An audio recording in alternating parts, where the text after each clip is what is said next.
Right, so after calculating this, another thing that you can be asked by examiners to also find are what we call floats.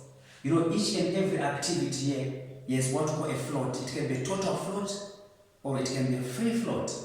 So in other words, when we talk about total float, we're talking about, for example, how each of the activities here can be delayed without affecting the total duration of the project. By how many days can we delay, for example, activity B without actually affecting the total duration of the what?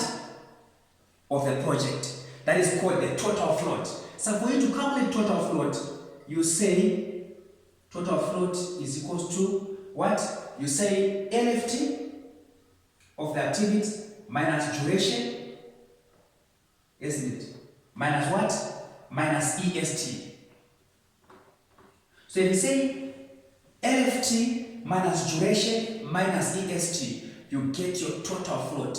By how many days can we delay an activity without affecting the total duration of the project? Let's say, for example, we want to actually calculate the total float of A, activity A.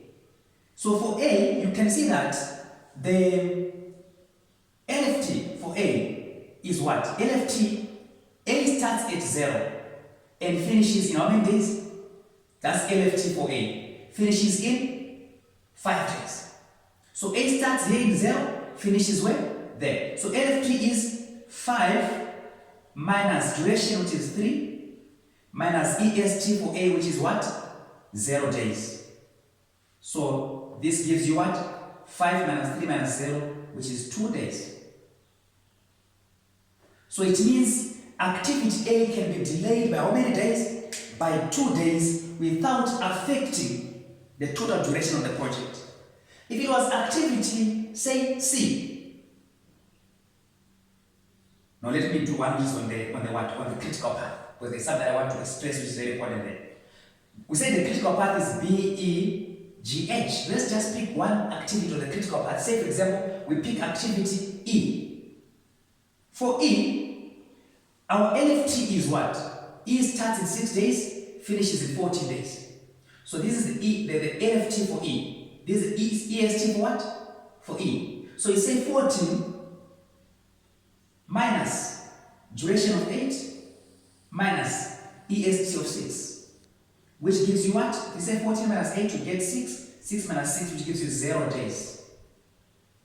So this means E cannot be delayed. If you delay E, it will affect the duration of the project.